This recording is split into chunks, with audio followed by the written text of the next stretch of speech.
Ganda ng view. Tapos ano ako, tapos maulaglag ang cellphone. No? Wow, ang ganda ng araw. Kasing ganda ni Melanie. Ang ganda. Ang ganda ni Melanie. Hindi, nakabag exercise. Ayun na nag-exercise. Mga bahay nila. Kaya yung mga bahay. Ano to? Anong puno to? Olives. Anong dahon yan? Laurel yan? Wakan mo nga. May laurel eh.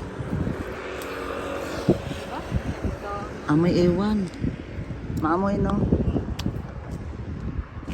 Ito anong dahon dito? Saan? Olives, hindi olive oil. Olives. Ang ganda nito oh. Cactus. Anong cactus? Ito? May cactus yan. Ang ganda nito, Melanie oh. Ganda. Ito cactus. Ayan ang cactus oh, yan. Yan ang cactus.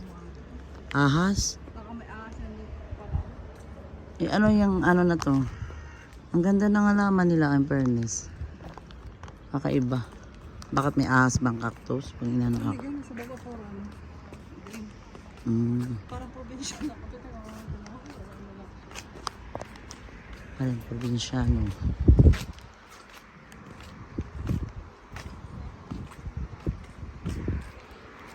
Jogging tayo, jogging. Ganda ng araw. Practice tayo ng jogging.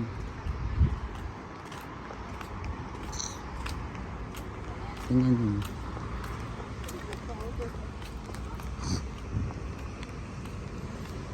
Wait. Simple lang ganyan bahay. Oh. Maganda siya. Maganda yung ganyan bahay. Oh. Gusto ko yung mga ganyan. Ate, may kalamansi oh. Saan? Bakit? Anong kalamansi? Kalamansi, kulay. Ay, oo nga. May bunga? Ne. Pwede tayo kumuha. May tanglad do. Tanglad dyan. Ay, baka Pilipino may-ari niyan. Oo nga, may kalamansi nga. Uy, may bunga nga. Pwede ba kumuha? Patay tayo dyan. Ito, Melanie, pang ano yan, oh. Yan yung pang tsaa yata, pwede. Ano yan, te? Down. Pero may kalamansi, oh. Pwede ba tayo magtanim niyan? Ang daming bunga, Melanie. Ang daming bunga ng kalamansi. Ganda ng ano ng kalamansi. Bunga. Oh. Ganda ng puan. Yung bahay maliit oh. Saan? Kaya ng mga ano. Yun, bahay-bahayan yun. Aso yata nakatira dun eh. Aso yun eh. Aso nakatira dun. Aso. Pero ang linis ah. In fairness, ang linis ng ano. Ang linis ng ano nila kapaligiran. Ang ganda nga. Ang ganda ng lugar ng ano.